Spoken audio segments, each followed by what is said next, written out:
नमस्कार, स्वागत है आप सभी का डीडी न्यूज में। आपके साथ न्यूज 18 लेकर हाजिर हूं मैं संध्या शर्मा। आइए बुलेटिन की शुरुआत करते हैं हेडलाइंस के साथ।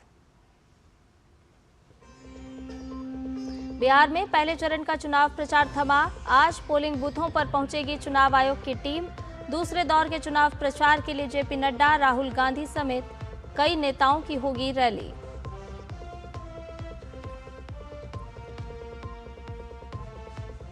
वाणिज्य और उद्योग मंत्री पीयूष गोयल न्यूजीलैंड दौरे पर।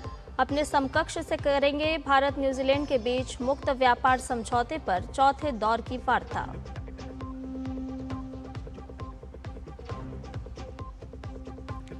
ट्रंप के टैरिफ पर अमेरिकी सुप्रीम कोर्ट में सुनवाई आज। व्हाइट हाउस का बयान, हर परिस्थिति के लिए तैयार, आर्थिक सुरक्षा ही देश की सुरक्षा का विषय।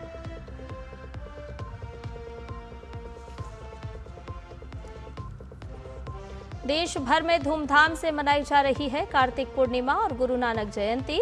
राष्ट्रपति, प्रधानमंत्री ने दी शुभकामनाएं। देव दीपावली के अवसर पर काशी में प्रज्वलित होंगे लाखों दीपक।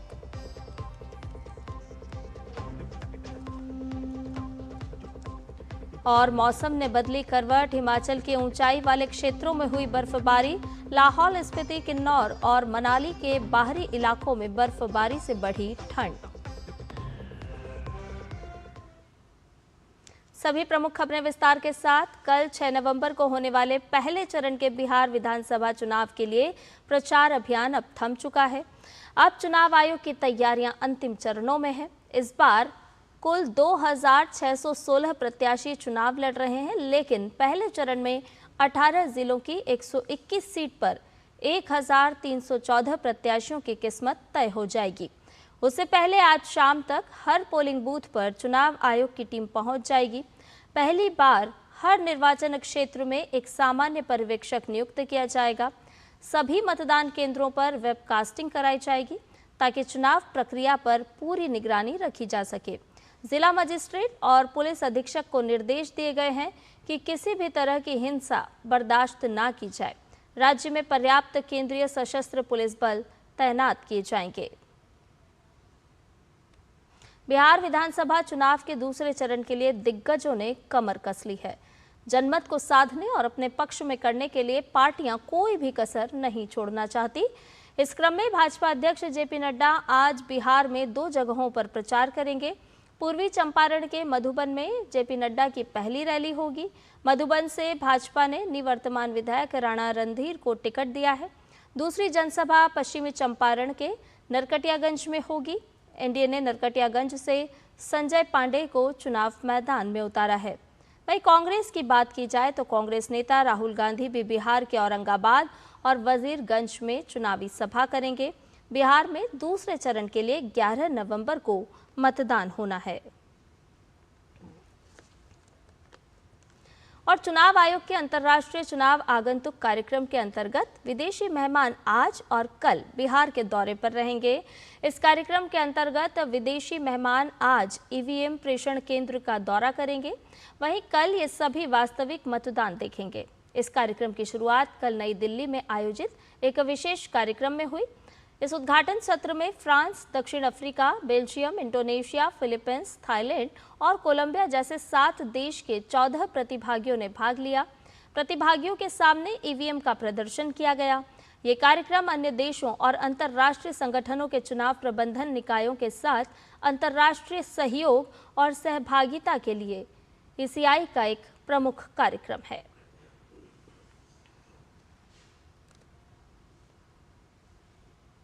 और छपरा से हमारे सहयोगी संवाददाता अमरेंद्र गुप्ता हमारे साथ जुड़ गए हैं, जो कि ग्राउंड जीरो पर लगातार था खंगाल रहे हैं कि मतदाताओं का मूड किस तरह का है।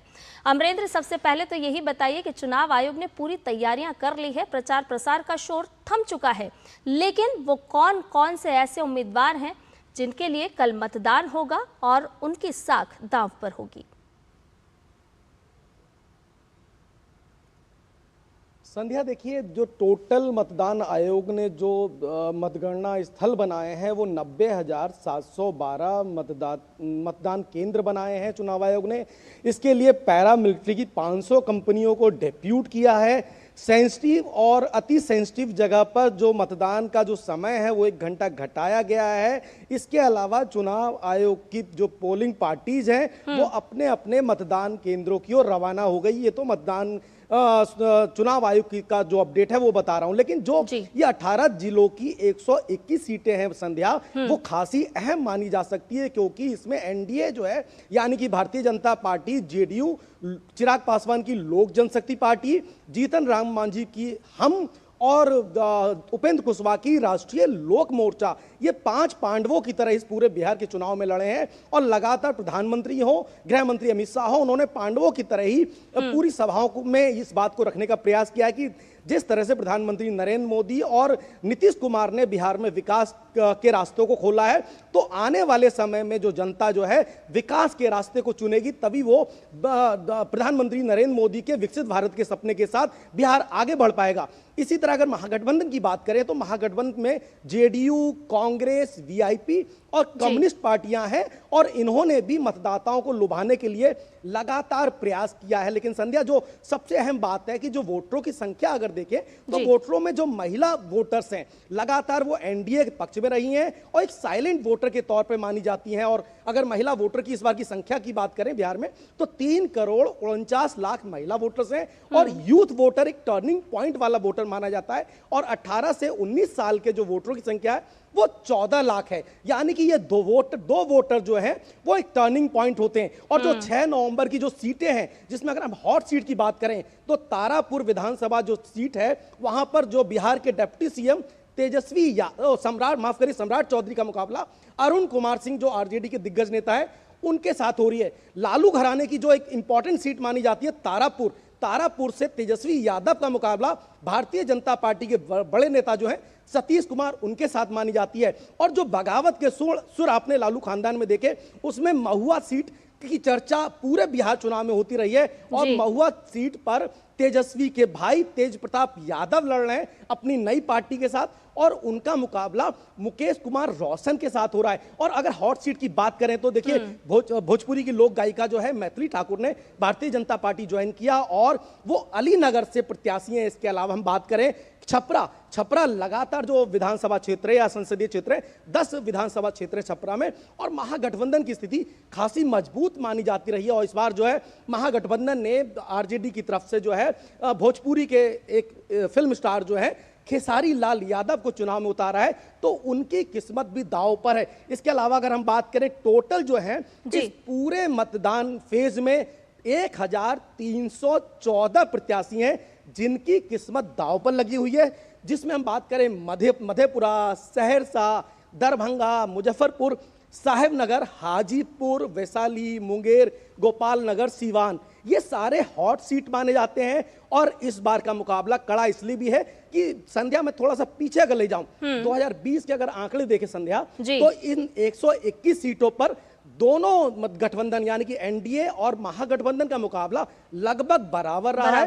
और 2020 के जो रिजल्ट थे उसमें जो है जो बराबरी पे 61 सीटें पे ये एनडीए ने जीत हासिल की थी, महागठबंधन 58 पे था, और एक चिराग पासवान की पार्टी ने 1 सीट जीती थी क्योंकि उस वक्त वो एनडीए का पार्ट नहीं थे। तो इसलिए एनडीए के लिए ये बहुत इंपॉर्टेंट फेज माना जा सकता है, और यहाँ का मुकाबला ही एक टर्निंग पॉइंट होगा सेकेंड फेज के लिए। संध्या, बिल्कुल टर्निंग पॉइंट होगा, क्योंकि पहले चरण का जो मतदान होता है और जो मतदान प्रतिशत निकल करके आता है वो निश्चित तौर पर जो अगले चरण के मतदान होने हैं उसको कहीं ना कहीं प्रभावित भी करेगा, और उम्मीदवारों को ये भी बताएगा कि अब उन्हें किस तरह से चुनाव प्रक्रिया को आगे बढ़ाना है। यहाँ पर हम चुनाव आयोग की अगर बात करें अमरेंद्र, तो किस तरह की तैयारियां, क्योंकि हमने देखा कि चुनाव आयोग लगातार पारदर्शिता के साथ शांतिपूर्वक चुनाव संपन्न कराने पर जोर दे रहा है।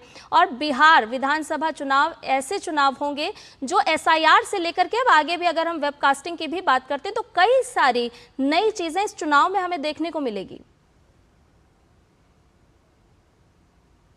निश्चित तौर पे चुनाव आयोग ने पहले से बेहतर व्यवस्थाएं की है। मोकामा की अगर घटना को देखें तो जिस तरह से लगातार एक्शन हुआ और अनंत सिंह को, जेडीयू के जो प्रत्याशी उनको गिरफ्तार किया गया, तो सेंसिटिव और जो अति सेंसिटिव है उसमें चुनाव आयोग ने 500 जो पैरामिलिट्री फोर्सेस हैं, जो सशस्त्र बल हैं, उनकी कंपनियों को बाकायदा डेप्यूट किया है। पहले लेयर पे ये पैरामिलिट्री फोर्सेस रखी गई हैं और दूसरे लेयर पे बिहार पुलिस और उसके बाद मतदान के लिए जो पोलिंग स्टाफ है उनको रखा गया है। तो 3 लेयर की सुरक्षा व्यवस्था है। हर केंद्र पर पर्यवेक्षक को नियुक्त किया गया है। मतदान की स्क्वाड की जो टीम है चुनाव आयोग की, वो हर सेंसिटिव और अति सेंसिटिव क्षेत्रों में जो मतदान केंद्र है वहां पर जाएगी, क्योंकि 90,712 ये वो वोटिंग स्थल हैं जिनमें से खासी संख्या में जो वोटिंग स्थल जो सेंसिटिव हैं, जो पिछले 2020 के आंकड़े से उन्होंने चुनाव आयोग ने उठाया है और इस बार के गणित को लेकर भी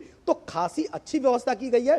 और बाकायदा सबसे अच्छी बात है कि मतदान के इस महापर्व में, लोकतंत्र के महापर्व में, चुनाव आयोग ने बाकायदा लोगों से अपील की है कि पहले आप मतदान करें और फिर जलपान करें। बाकायदा बच्चे, स्कूल के जो बच्चे हैं सड़कों पर निकल के रैली कर रहे हैं। चुनाव आयोग की टीम हो, जिला अधिकारी जो निर्वाचन अधिकारी होते हैं जिले के, वो बाकायदा कैंप कर रहे हैं कि लोगों को अपील कर रहे हैं कि आप सबसे पहले अपने वोटिंग राइट का इस्तेमाल करें, क्योंकि वोटिंग राइट ऐसा है वही आपके प्रदेश की दिशा और दशा दोनों तय करता है। तो आपको किसको चुनना है ये आपका अपना अधिकार है। लेकिन चुनाव आयोग की तैयारियां लगभग फुल प्रूफ है और सारी पोलिंग जो पार्टियां हैं वो दोपहर में अपने एक स्थल पर रवाना हो रही है, जहां पे पोलिंग में स्थल बनाया गया और वहां से वो लोग अपने अपने मतदान केंद्रों पर रवाना हो रहे हैं। तो कुल मिला के पुख्ता तैयारी, सुरक्षा पुख्ता इंतजाम और एक सटीक विजन के साथ चुनाव आयोग काम कर रहा है। संध्या। बिल्कुल अमरेंद्र, दुनिया के तमाम देश भी ऐसे हैं जो इस लोकतंत्र के पर्व को नजदीक से जानने के लिए भारत में हैं।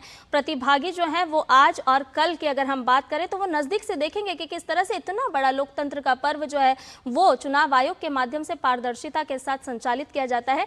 ऐसे में आप ग्राउंड जीरो पर हैं। अगर मतदाताओं की बात करें, हालांकि उनकी था जानना बहुत मुश्किल होता है, वो तो कल मतदान के साथ ही और परिणाम के साथ ही पता चल पाएगा, लेकिन फिर भी मतदाताओं के बीच ऐसे कौन से मुद्दे, कौन से विषय हैं जो सबसे ज्यादा उनको प्रभावित कर रहे हैं? क्योंकि देखिए, उम्मीदवारों ने अपना काम कर दिया, रैलियां की है, जनसभाएं की हैं, तो पहले चरण के लिए लगभग वो अपनी बात रख चुके हैं।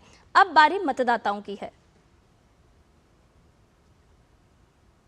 निश्चित तौर पे संध्या, पहले सबसे पहले एक बहुत अहम पॉइंट आपको बताना चाहूँगा, क्योंकि चुनाव आयोग को पूरी दुनिया देख रही है, मतदान के महापर्व को पूरी दुनिया देख रही है। और जिस तरह से बिहार चुनाव से पहले लगातार महागठबंधन ने एक मुद्दा बनाया था कि वोटर आईडी कार्ड, आधार कार्ड जो है किस तरह से वहां पे कामगार होगा, और इसको लेके बड़ा आंदोलन किया था। तो चुनाव आयोग ने Aadhaar card, PAN card, driving licence और पासपोर्ट और मनरेगा कार्ड के साथ साथ 12 इंपॉर्टेंट डॉक्यूमेंट को वैलिड किया है कि उन वैलिड के साथ जो मतदाता हैं अपने मतदान स्थल पर जाकर वोटिंग कर सकते हैं। यह तो नंबर बात। अब नंबर 2 जो आपने दूसरा सवाल किया कि जो मतदाता हैं उनकी बात को कैसे, जनता की बात को कैसे था किया जा सकता है। तो देखिए, जिस तरह से अगर मैं बात करूं कि भारतीय जनता पार्टी और देश के प्रधानमंत्री नरेंद्र मोदी की जो भी बिहार में अब तक की रैलियां हुई हैं, उनको देखिए, कटिहार की रैली का मैं गवाह हूं। कटिहार की रैली में बड़ी संख्या में प्रधानमंत्री को सुनने और प्रधानमंत्री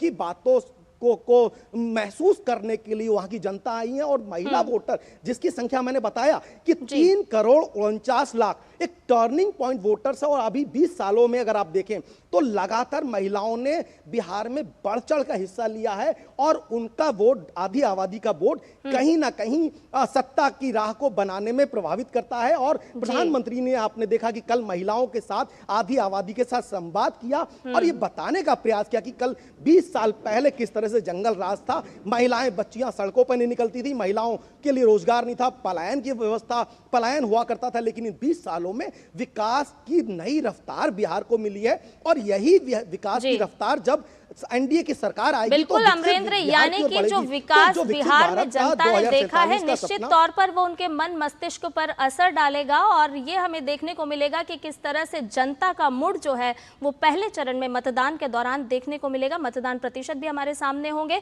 और पूरी तैयारियां चुनाव आयोग भी कर चुका है। अब देखना होगा कि कल ईवीएम में किस किस का भाग्य का फैसला होगा। बहुत बहुत शुक्रिया अमरेंद्र, तमाम जानकारी हमसे साझा करने के लिए। वहीं देश के कई राज्यों में एसआईआर की प्रक्रिया की शुरुआत हो चुकी है। इस क्रम में डीसी ज्ञानेश कुमार के नेतृत्व में देश के चुनाव आयोग का एक प्रतिनिधिमंडल पश्चिम बंगाल में चल रहे एसआईआर अभ्यास का निरीक्षण करने के लिए राज्य के बांग्लादेश सीमावर्ती जिलों का दौरा करेगा।